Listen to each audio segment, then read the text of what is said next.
Marcus and I met a lot of years ago when I was teaching a competitive color guard that he was performing in. I think we met, it was 1996, to be exact. I was going out with some friends and I was trying to decide what to wear. My friend said, "You should wear a really nice shirt because you might meet the woman of your dreams." And we were walking and I saw her through the window and I said, "She's the one." I met David at the gym.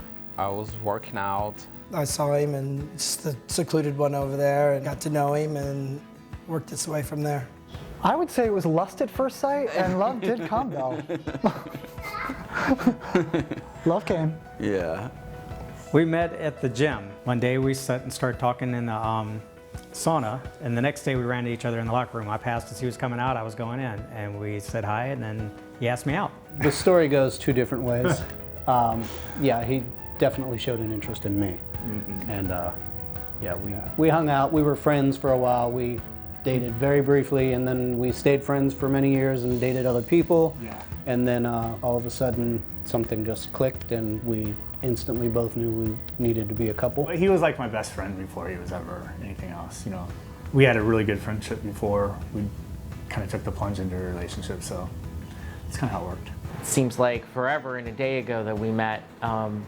It was kind of an odd set of circumstances that I went online one night. It was an AOL chat room for same-sex guys in Fort Lauderdale. His profile actually seemed somewhat normal, which is exactly what I IM'd him, and saying, "Hey, you sound like one of the only normal ones in the room tonight. You seem kind of interesting. Check out my profile. If you like what you have to see, get back to me." I mean, basically, we were both married when we met at the gym. Initially, we were married to women. You know, I mean, I'd always had these feelings for many years, but had suppressed them. So it was a very difficult time, you know. I had to really think about myself for once. For too long, I tried to live my parents' dream, you know, everybody else's dream, but my own. When I first saw him, I thought he was pretty hot. I mean, he had long blonde hair, and I was instantly attracted to him. I remember I didn't want to call him too quickly, so I think 2 days went by and he called me, and I was like, yes. I guess it took her about a week to call me back, and then she had like 50 billion questions. She thought I was a teenager, which made me very happy, and you know, wanted to know how long I was single and various other things, and I passed all the questions, and here we are, 10 years later. I'm originally from New York. I worked in New York as a firefighter for a bit. Yeah, I was at the World Trade Center that morning before the second plane came in. It was obviously a very sad time of my life. I wouldn't say I handled it very well, and hence some of the reason of why I left the fire department. Moved to Florida, yeah. Cue in John Duffy. Met John. We met playing softball. Mm-hmm. I knew I wanted to be a parent regardless if it was with someone else or by myself. I knew that I wanted to be a parent. I don't know, for me, I think a lot of it has to do with my childhood. I didn't have a substantial father figure in my life. The point I decided to be a parent was I always knew I was going to be a parent and wanted to be a parent. When Paul and I got together, we discussed it. I said, you know, this is going to be a part of my future, and then it took 3 years of me saying, this is happening, this is happening. We had talked about being parents prior to us ever getting involved, and it just never really happened for either one of us, so we just kind of made peace with this was the way our life was going to be. And we got dogs. I knew I was gay at 13, and I've wanted to be a parent as far back as I can remember, probably even before then I wanted kids. I've always loved being around kids, taking care of them. I have a sister that's 7 years younger, so always having a smaller person around me was natural. We knew we were both interested in kids from probably the first time that we dated. He mentioned he loved kids and wanted kids, and I mentioned I wanted kids, so we knew that that was going to happen. That was one of the things that we wanted, was be fathers. We wanted to have a kid. The topic of having a kid came up on our very first date. He brought it up, and I thought, so not happening, so not interested in having a child. I thought, oh, this is going to take a little bit of time, but it's going to happen at some point. So I essentially brushed it, underneath the rug for a little bit and kind of said, all right, well, it's going to take some time, but we'll see. I definitely wanted children maybe more than Paul. I don't know that he wanted them less. He just didn't know that he had that much love and was capable of doing it. Yeah. That's the way I see it. I mean, I grew up the fact that always kind of believing that the marriage kid thing was not going to be a part of my story, And then when things started changing in the world and I started changing and involving like my own feelings and opinions, then it started looking like, hey, I could actually do this. But before, when I was growing up and as a kid or even in college, I just never thought kids would be in the story for me. Well, it was more of a conversation we had on our second date. I walk into his house for the second date and it's, yeah, by the way, I want to put this up front. I want to have children. If you don't, yeah, there's the door. Don't let it hit you in the butt on the way out. So I've always wanted children, so as long as I can remember. The idea of not having children, actually, at my age was kind of hard on me. With my ex-wife, we didn't have any children. Being on the same page with children definitely had a lasting effect. It says a lot about a guy when they really want to love a child. It really does say a lot. It's becoming more acceptable for gay couples to foster. There are no laws that prohibit a gay individual from adopting or foster parenting. However, there are attitudes and practices that have the effect of discriminating against our families. That said, there are now 8 states that have actual anti-discrimination laws in place in foster and adoption care practices. I did know that you could foster a child, but it was always one of those things that you had to hide it. There was somebody that I knew who was fostering a child, and his partner had to be set up in a separate bedroom with other pictures of just him, and that was his room, that was his space, and then this was us over here, and I was the one that was fostering, and he's just kind of the one that was living here, kind of thing. We really didn't know that we could foster. All we knew is that we wanted to start a family. Frankie just wanted to help kids. His motive was just to help kids, and really that's where we were at when the journey began. I always thought I was going to be a parent, and I knew I was always gay, and I had the discussion with my father, and my dad was like, well, how are you going to be able to be a parent? This was back in the day when I was 18, and I said, I don't know. So then it kind of came off the shelf because we really didn't think that gay people can be parents. We didn't really realize that we had the ability to adopt until we went to one of the Pride festivals. And there was one of the workers there at our agency, that Amanda Booth, and she had told us about the possibility of fostering a child. It was just thinking that we weren't able to legally, and that people didn't want us to in general. Society didn't want us to. They weren't going to facilitate that for us. Science has evolved everything to where we can be inseminated, to where, a whole bunch of things, and now we can be parents, or even being foster parents. Did I know if it was possible for gays to foster? I did, just because I'd followed kind of the news, and I knew that there was a lot of controversy about it, and several years back I remember them talking about how there's all these kids in foster care, and then there's all these gay couples that wanted to adopt and they weren't letting them or foster. So I knew the laws had changed and the rules kind of had changed, so I was aware of it. Nearly every person involved in the foster care movement says that the biggest obstacle to reducing the number of children that are aging out of the system is the availability of loving homes. There are about 400,000 young people in the foster care system in the United States at any given time. And there are about 100,000 of them that are available for adoption. There are estimates that would suggest that if the discriminatory practices, beliefs, in some cases even laws, were not there are enough LGBT couples to completely eliminate that number of people, those young people, from aging out of the system.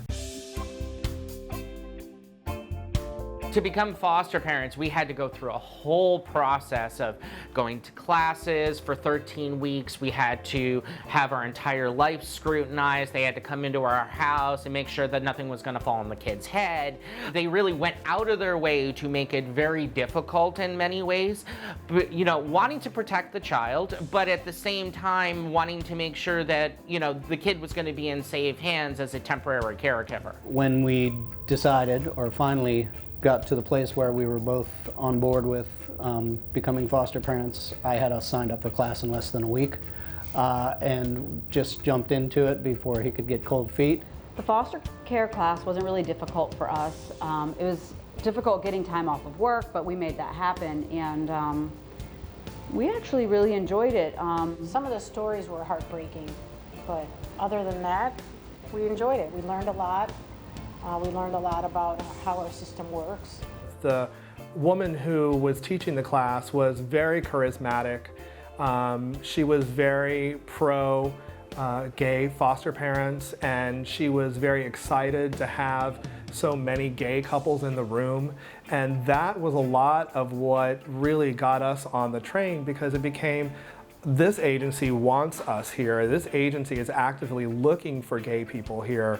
And I thought that, okay, I'm gonna at least go to the next class.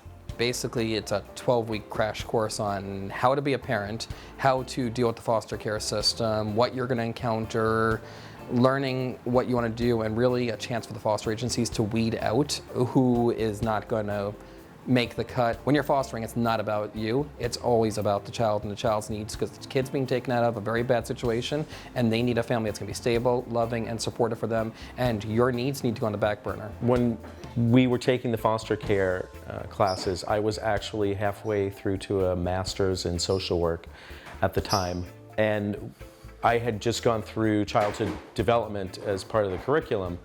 So a lot of it was validating things that I knew, but one of the things that concerned me, and of course it came up in the foster parent classes, was attachment disorders and reactive attachment disorder specifically. I think what scared me most about the class was the attachment, and then not being able to follow through with that. Like, was I going to be able to handle that?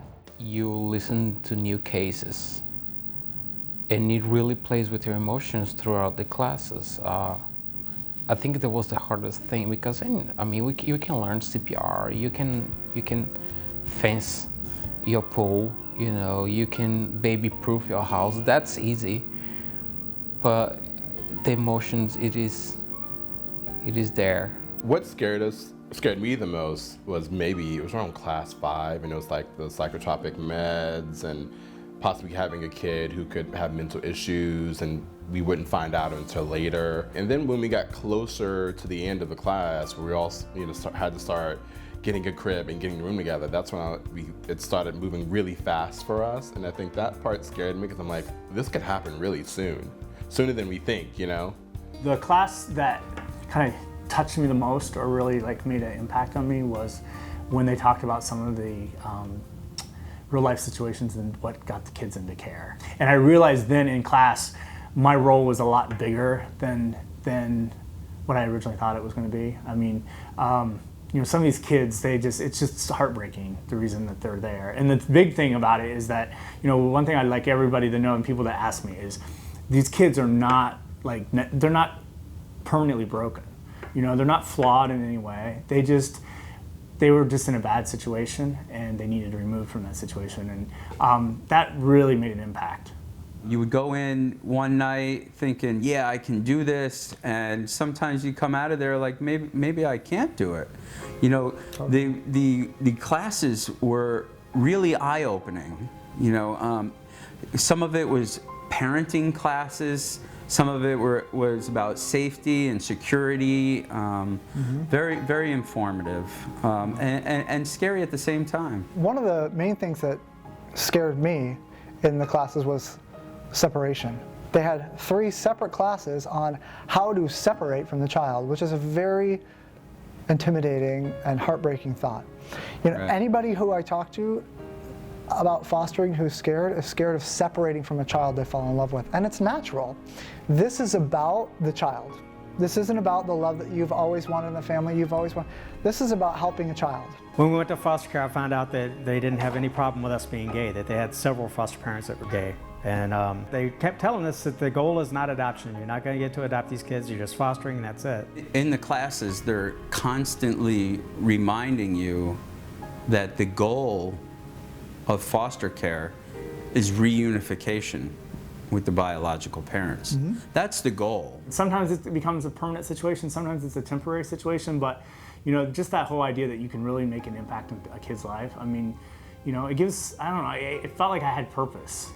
If down the road the child, you know, doesn't have a safe place to go to, and I've been fostering, I am fully open to take that child in. I think that all parents should have to take a class like that. Yeah, the minute you get pregnant, you should have to take some kind of class like this. I mean, it can do nothing but help, you know? It can't, yeah, absolutely. The stuff that they covered in the class, and just with the day-to-day care of a child and the different ways of disciplining and what's appropriate and what's not appropriate. I mean, everyone has their own ideas, but it definitely opens your eyes to a whole other way of thinking, and whether you choose to go down that road or you choose to go down a different road, at least you've been exposed to something new.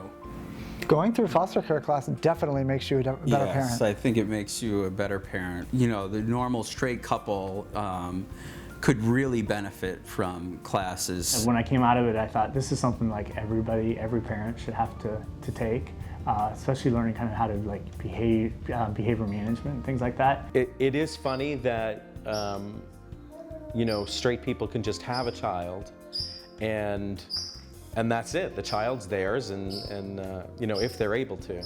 But with us, we had to jump through the hoops, you know.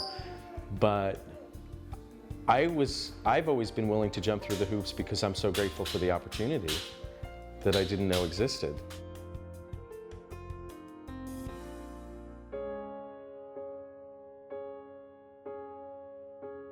For us, it didn't really matter about the age or gender. We were asking for 6 weeks to 18 months, 2 years about.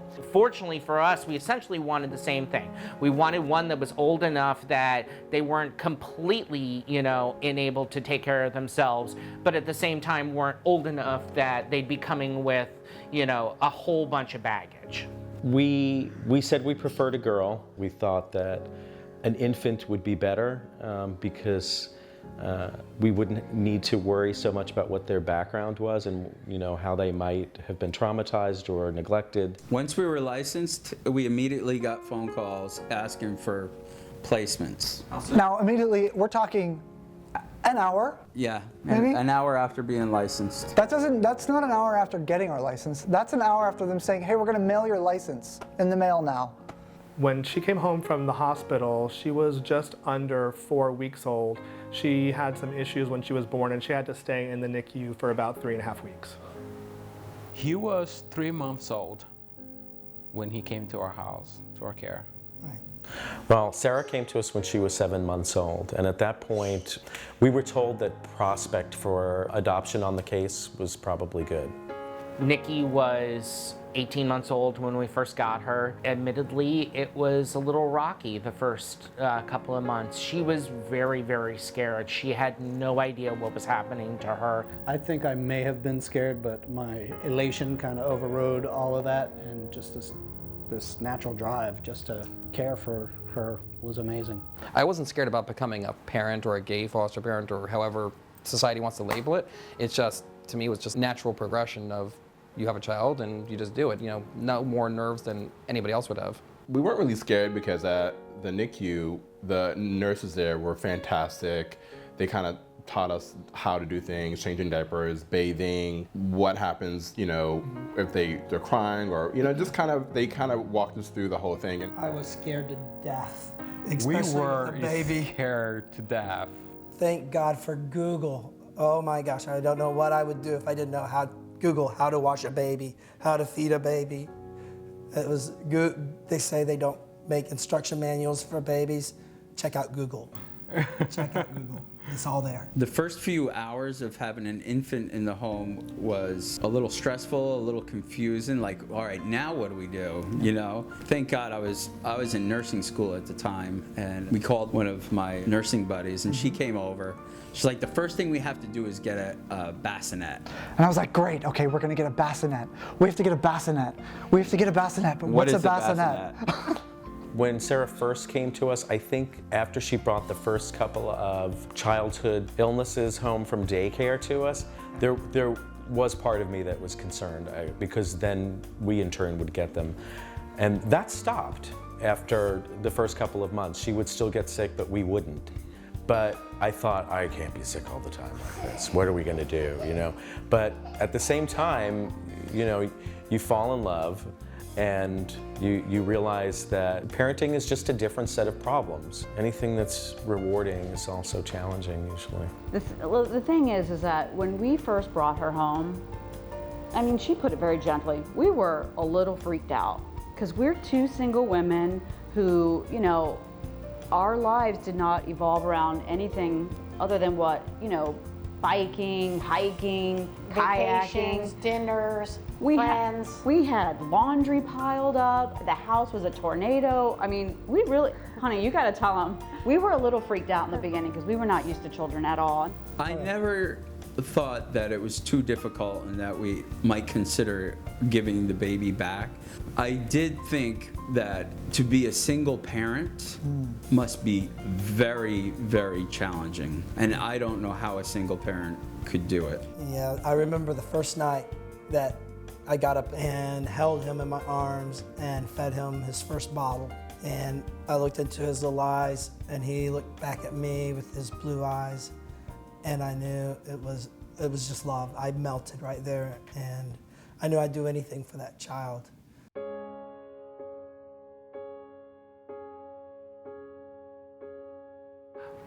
My family told me I was nuts.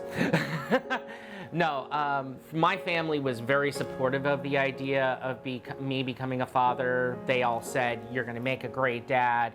But at the same time, they all kind of were like, are you sure that you really wanna be a father? Are you willing to take on that responsibility? You know, is this really something that you really want? And, you know, in a way, it was almost having to kind of convince them that, yes, this is something that not only did I want, but that we wanted. That was my main concern, was what society would think about, you know, two men raising a baby. And so far, society's basically came out and said, you know, it's great, for the most part. I'm sure there are people out there that I have not met yet that would be totally against it. And probably some of my friends would be against it from my previous life with my wife. But right now, I haven't seen anything. The biggest problem for LGBT couples to form their families and to participate fully in the social fabric of the American culture still remains bias and stigma throughout many levels of our society. My family, they love it. I mean, it was just like tears. It's like, that'll be great. It's a great thing that you're doing. You know, my friends as well, they all supported us. Luckily for us, we have only experienced positive moments from different people in public, people complimenting our family, being excited about our family, curious about our family. We haven't experienced anything negative. You know, for the people that are still running around, you know, doused in hate, that's on them. Our friends were blown away, and they pretty much have been supportive throughout, but I think that they were more shocked than even our family members were. Since having a child, our friends have definitely changed. Some of the ones prior have stuck around and we see them every once in a while and visit, but now we have a huge network of, you know, gay dads and with kids, and it's been just incredible. Some of the obstacles that kind of came to mind is family. I was less concerned about his family and how they would take it and kind of accept it. I was a little more concerned about my family. They're a little bit more traditional. I don't think that they even thought that I'd ever want children. And then bringing in a child that would be a foster kid that may not stick around, I was afraid that they would not kind of open their hearts. And then I knew that we were open to any race child, so that was another element that I felt like my family was pretty open-minded, but you know, it's still something I didn't know. I didn't know how they'd react. So that was the biggest thing. For me, I think reaction-wise, I think would be just small-minded people. Seeing, number one, a gay couple, but with a child of a different race, I'm kind of a protective bear when it comes to my family and protecting them, and I would put up with no nonsense from anybody. Nobody's ever been mean, outright mean. No. People have been surprised, people have been curious and had questions. It's usually, for me, older white women, like old women, and they're like, oh, she's so cute, you know, where's her mom? Sarah got placed, they were ecstatic. All about it then. My parents actually drove here from Louisiana twice to see her.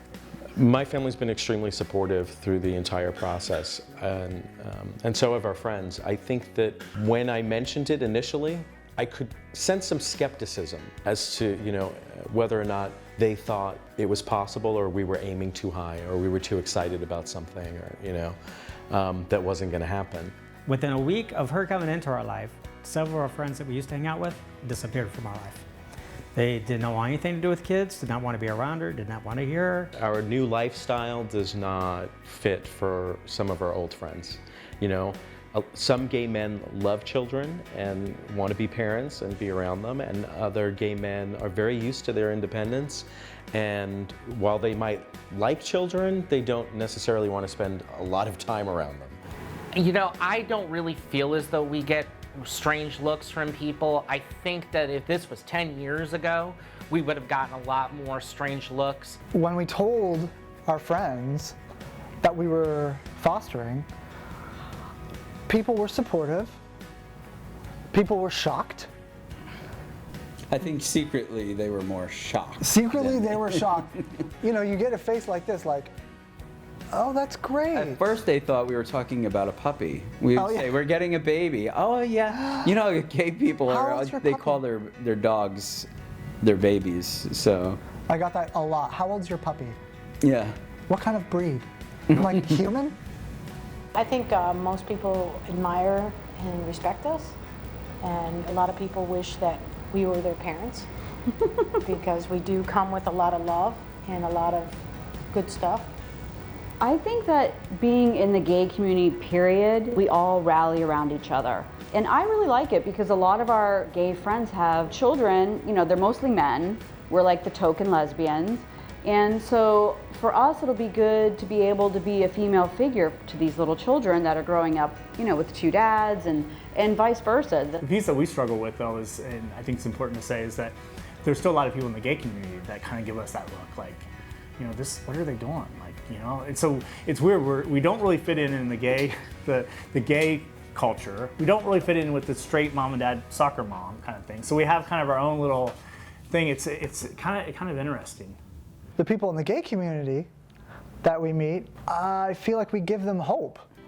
A lot of people, especially when we first got Zachary, a lot of people didn't have parenting on their radar as a gay person. I noticed some people staring, and you know they're judging you one way or the other, but it's difficult to ascertain whether they're looking at you with approval, with disapproval, or maybe just looking at you trying to process it. Yeah, some people judge us, some people are delighted, and maybe we can change other people's minds. Well, I've been a member of the LGBT community for the last couple of decades. I've been an activist for at least that long.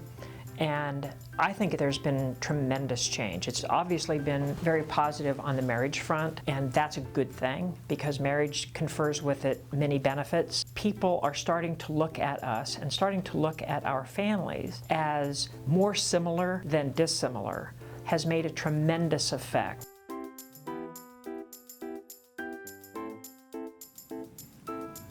We really do want to adopt our foster child if and when he goes to adoption. And we are actually close to that point in the case. So it's looking pretty good in favor of us, but that could change on a dime. And we really have to be careful with getting our hopes up too high I don't know who spoils her more because I will tell her no, but you'll never tell her no, but I buy her way more things. Yeah, out of control with the dresses and the bows. I mean, this is why we had to have a girl, because I Right. needed to have a girl. And I was fine with that. Completely fine with that. We get a lot of, wow, it really looks like she's your daughter. She looks like a combination of the two of you. Or we get the other flip side of the coin. It looks like she's his daughter and he had her with a white lady with blonde hair. I'm called Papa, and Dave is called Daddy. Nikki is very outgoing. She's very personable, affectionate, and caring. Nikki is now 4 years old. She's legally adopted. The papers are signed. The ink is dry. Now it's a brand new chapter in our life. It's the chapter of us really being a family together. Zachary is now 3.5 years old. We brought him home when he was 19 days old. We adopted him when he was 18 months old. He's very healthy, very intelligent, does very well at school. He calls me Daddy Frankie. And I'm Daddy Johnny. Our life now is the life of every other parent. I mean, we get up, Zachary has a bowl of cereal, we get him off to school, and we go through our lives, we pick him up, we have dinner, and then it's night-night time, you know? And it's colored with what happens when you have a 3.5-year-old. So our house isn't as clean, our laundry is not always as done, but you know, it's a blast. You know, one of the things that I've learned about the whole foster care system is that you just have to be in the moment. You never know. Yeah. And it's so funny because people will ask me, how's it going? And it's like every week I feel like, well, I'll know at the next court date. I never know anything. Right. All I know is today, she's had a great morning.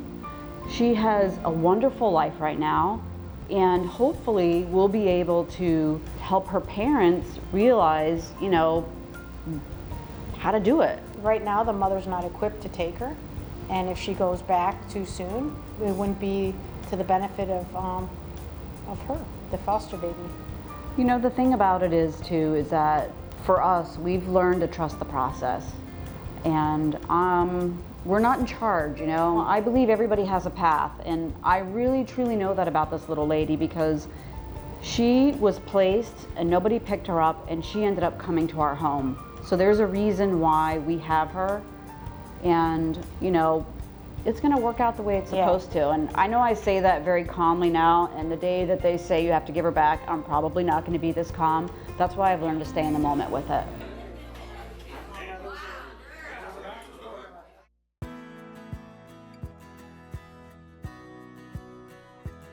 Family Equality Council is a national organization. We connect, support, represent LGBT-headed families across the country. We empower parents, grandparents, children of LGBT couples to advocate for themselves, and we support them and advocate for fair laws around the country. We were founded actually about 32 years ago by a group of gay dads who had been in previous heterosexual marriages, and they decided they wanted to find people like themselves, and that's how Family Equality Council was started. At Gays with Kids, we help gay dads navigate fatherhood. We do this primarily by sharing stories on how gay dads are creating and raising families. In addition to that, it's really our mission to make sure that every gay dad, regardless of his path to fatherhood or where he lives, feels welcome and represented. We felt that it was important to create Gays with Kids because we knew that we felt somewhat alienated from being able to connect with other gay dads. Let's face it, there are some issues. If you're a parent, it doesn't matter if you're the dad, the mom, if you're the primary caregiver, it doesn't matter if you're the grandparent, an aunt, a foster parent, etc. Some issues are universal. But the reality is that there are many issues that we gay dads have in common with each other. For example, I find that, you know, since I've become a dad, I came out 20-something years ago, and I came out in a big way, and I've lived often during the last 20 years in very gay communities. But since we become dads, we're coming out almost every day. We're coming out to the kids' teachers, the principal, the pediatrician, the dentist, play dates, coming out all the time. And that's not something that I can really address or discuss with our straight peers. It's something that is an issue that really, I can only really discuss it with other gay dads. And so there are numerous issues like that. And so we felt it was really important to be able to create an opportunity for gay dads to be able to share these experiences. We have a great relationship with Family Equality Council, been to Family Week. But really depending on what your needs, there's legal organizations, there's adoption agencies, foster care agencies that really work closely with the gay community. There's surrogacy agencies, fertility clinics that have a lot of experience with gay community, with HIV positive men. I'd say my thing is do your research. Certainly come to Gays with Kids. Our gay dad bloggers, our writers are talking about a lot of these agencies by name, and just do your research. We have so many different types of stories on Gays with Kids. We've already up to about 400 articles and blog posts since we've launched. We have stories from, 25, 30 different gay dads who are blogging, and they are just telling stories about, how they created their families, issues that come up, really anything and everything.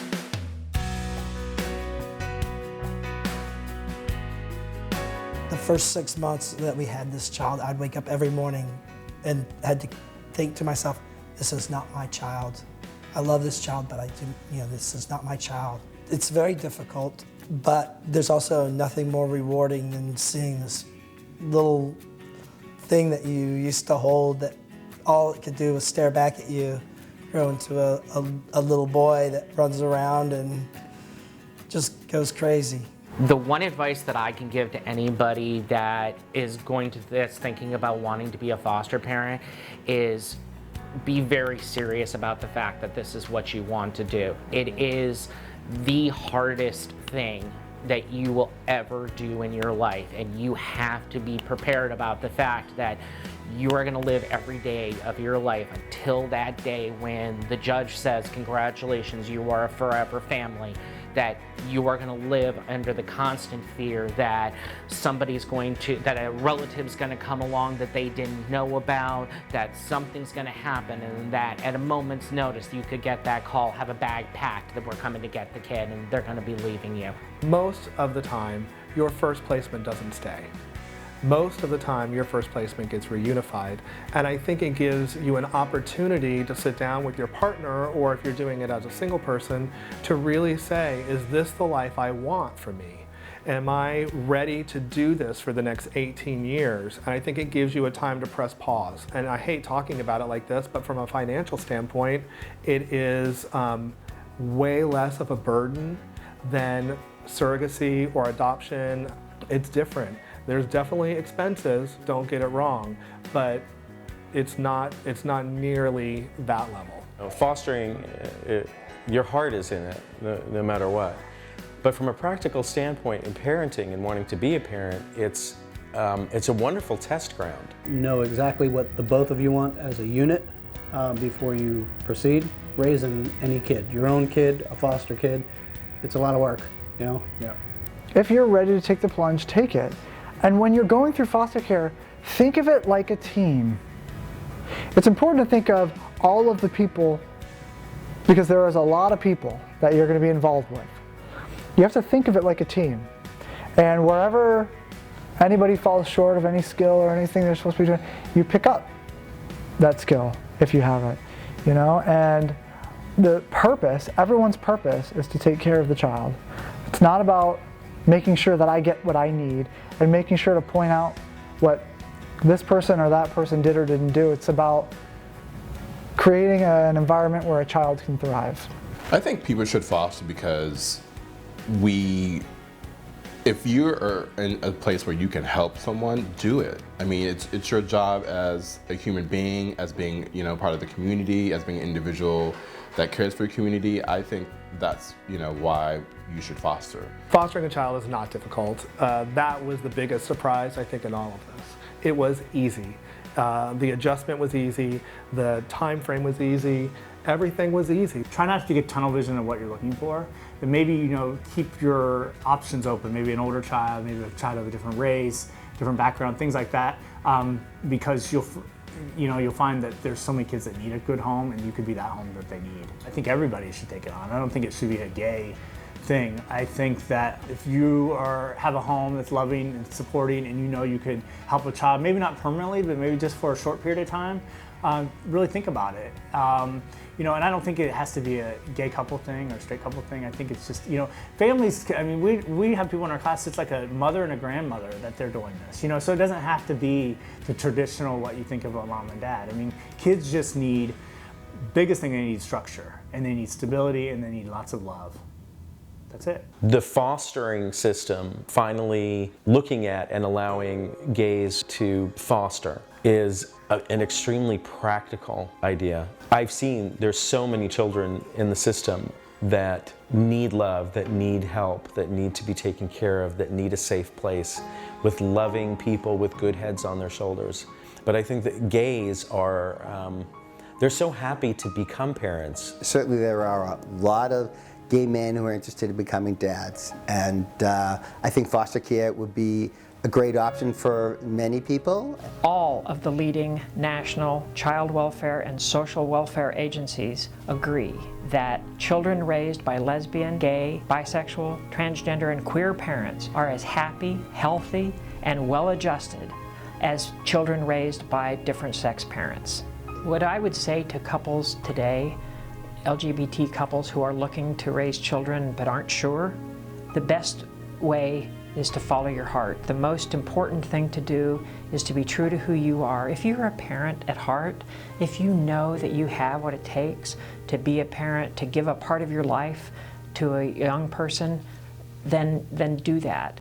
Anybody who's looking to become a parent, whether it's adoptive, biological, or foster, the best piece of advice I can give them as a parent and somebody who wasn't, make sure this is what you want to do, because having a child is not like returning a puppy the day after Christmas because you've changed your mind. This is a human being that has feelings. When you're a foster parent, you never know what's going to happen from day to day, and you know, you have to be strong in your relationship. You know, you have to be willing to be a team, because there are going to be days when one of you is going to get upset, one of you is going to want to give up, one of you is going to want to say this isn't worth it, and you need to be strong enough to be there. And it does change your relationship. You know, from the moment that you start your relationship, it changes your relationship. And that's, I mean, that comes with being a parent too.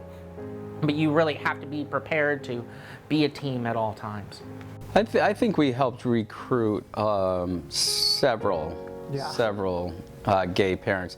I mean, you know, for the most part, people, you know, our social ring, people didn't even think about parenting. They saw that we could do it. They saw that we were doing it, and it gave them hope, and they followed through. And now several of our friends and are doing the foster parent now. And I mean, look, you don't know how amazing it is, and you don't know how possible it is until you do it. I think that even if you're not sure that you want to have children, the foster care system's a great way to go. It's like test driving a car. You take a child, but I mean, once you bring a child into your home, you're going to be in love, and you're never going to want to not have a child, right? Everything happens for a reason, as far as I'm concerned, and I think it's more important to foster than to create a child in any way, because there's, you know, so many kids that need a family. I was brought up in a really chaotic situation, and knew that I wanted to do something for a kid and kind of get them out of a situation that was similar for me.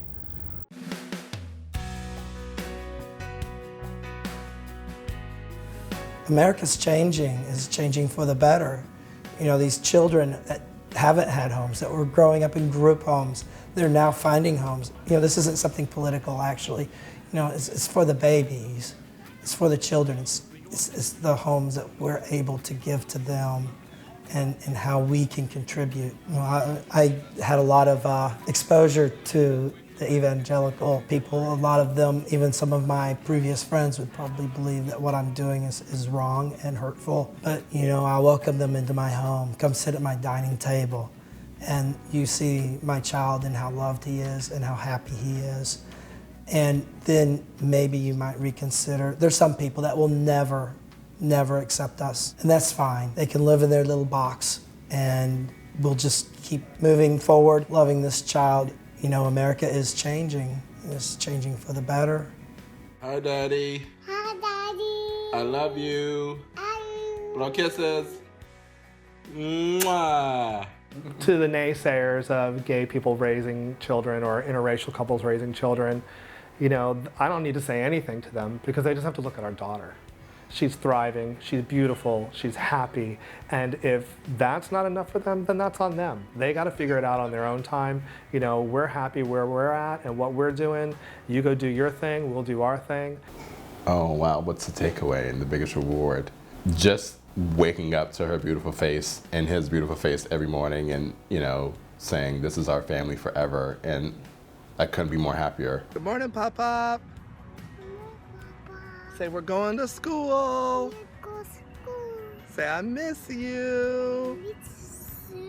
Say write cute twirls. It's changed everything, and you know, as far as filling a void, I didn't know there was a void until it was being filled. And that, I think, is very telling. I think a lot of gay people in general, we carry a fear of not being accepted or not being loved. And when this child comes and they look at you unconditionally, it just melts you. And it breaks down a lot of walls. I wanted to participate in the documentary because I think, you know, the world needs to know. Not so much that gay couples are now allowed to adopt, but that there is such a huge need for adoptive families, and there's kids out there that just need to be loved. We kind of thought if it allows one person or a few families to think, hey, you know, this is something I could do. And then more importantly, I love to see, you know, I know that there's states that they don't allow it, and maybe so it'll open up some people's minds a little bit and realize that, you know, families come in all different types of forms, you know, and so that was our biggest reason, I think. No matter how bad my day has been, I walk into the school to pick her up, and you know, that big huge smile, you know, her telling me about her day, even if it's that she spent the entire day in the little kitchen set playing kitchen all day. You know, it's about having that every day of my life and being able to share that. It's hard to explain. I mean, it fills something in you that, it fills a void in your heart that you didn't know existed until that little person came in there. Anybody can be a successful parent. You don't have to be gay or straight. There was obviously a time when I questioned my sexuality, and I was so afraid, you know, that I was never going to be a parent. You know, that's what I thought, you know, I was going to be. You know, just a single person going throughout life because of my sexuality. And now I see that it is possible. There's a lot of different variations. I think in my own heart has expanded my heart to love more unconditionally and to be selfless and to know that there's a bigger picture and I'm not it. And that's a gift that I've received within myself that's been amazing. I mean, I just want people to know that, I mean, from a, you know, that it's possible for you to be able to do this. I mean, it's not, you don't have to have a lot of money in the world. I mean, you don't have to have a huge bank account. You've you also expressed a lot of really strong emotions about black men and being good fathers and stepping up to the plate. I agree, yeah. I mean, and that too. You know, like I said, you know, I didn't have a father figure in my life for the first 10 years. And, you know, to all the black American single dads out there, you know, kudos to you. But all the other ones who are not doing anything, you know, you're missing out. I would just say do it. And what I mean by that is, you know, we discussed it when we started it, and I said, look, let's just take it as it comes. We'll start the classes, and if at any point it becomes apparent that we're not cut out for this, we'll know. And, you know, nothing ventured, nothing gained. So that's how we went into it. And, you know, here we are. Here we are with 2 kids. I agreed to share the story because I'm proud of it. It's the most monumental thing that I've ever done, and I'm really proud of it. I mean, this little girl is happy and thriving because of what we are doing with her. You have to ask yourself if you're ready. There are some people that are just too selfish to be a parent. You know, and they know it. That's a good thing. A lot of them will know it and admit it. And that's okay. Yeah, that's okay. We all have our own path. But if anybody is thinking about being a parent and they have the means and they have a partner for a long time and they just kind of feel like maybe it's just not the right time, do it. There's never a right time, which means it's always the right time. If you have a home and you have a heart, then you should have a child, because that's all that really matters. They just want to be loved. And you know, that's all I ever wanted as a child. So I'm sure, you know, that the majority of children in this society, that's all they want, is to be loved and be safe. The reward is watching him grow, watching him learn, watching him discover new things, you know, being able to take him places and introduce him to new parts of the world, and having somebody be ecstatic to see you every day at 5 o'clock. He loves seeing us at 5 o'clock when we pick him up at daycare. What better thing can I do with my life than teach and love another human being, you know? And you know, it completes my legacy for me, being a parent. It has given my life a sense of purpose beyond what I ever could have imagined. And every day I wake up and know why I'm doing what I'm doing. A lot of happiness. Our house is so happy. She runs around screaming happy, all of us do. That's all We we chase do. her around the house. And We have so much fun. And there's so much love that we'll say to her, go get your baby. And she'll be hugging on that baby. And, you know, they do what's been taught to them. So that's the gift we gave her. Well, I can only talk for myself, is that, you know, I could be pretty self-centered. But it wasn't until, and I do a lot of volunteering, I do a lot of good stuff out there, and it wasn't until we had her to really see, yeah, I was pretty self-centered, because I always do what I wanted to do, you know, and now you can't really, you gotta do what's good for her. And, you know, so it really takes you out of that self mode and more something bigger, because the more stuff you give, good stuff you give her, the more you're giving the universe. Because if you're going to give more love to someone, they're going to bring more love out into this universe. So it's not like you're holding on to that love, you know, you're letting it go. So, I mean, I think it's beautiful. I want gay people to know that they can have families.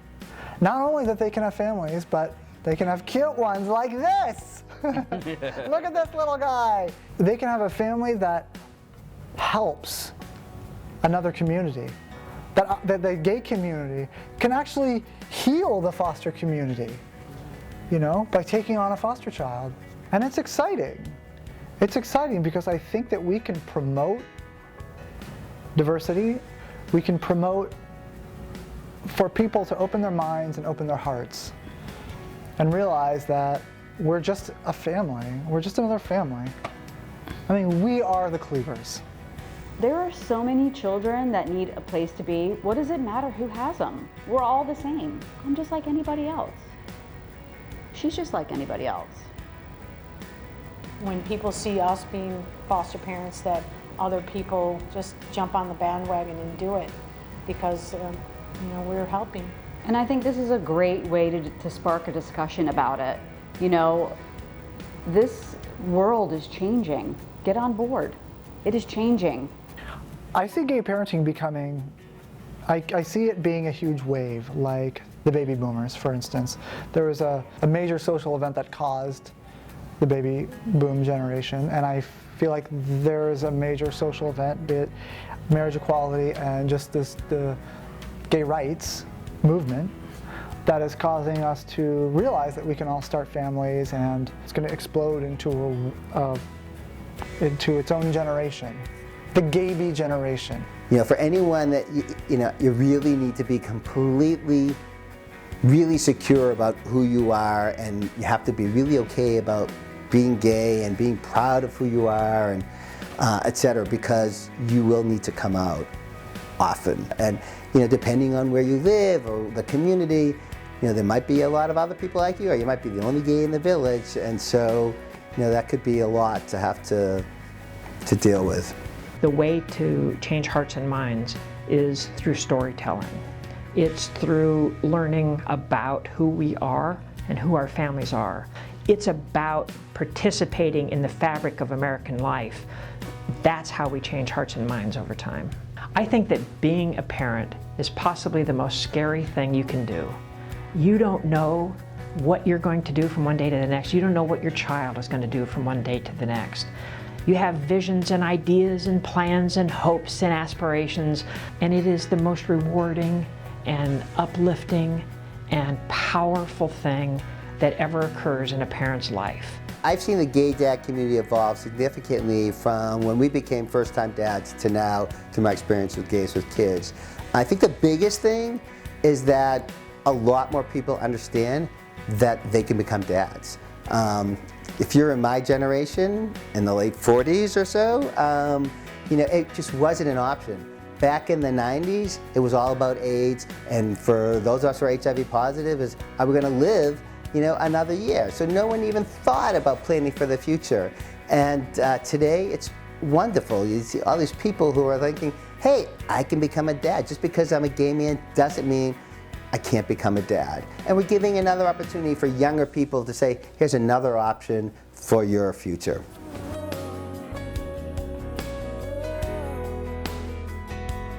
How did I know that you would come along and change my world?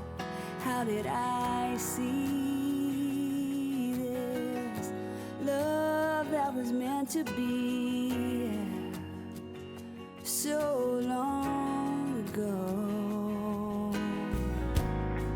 You were my dream.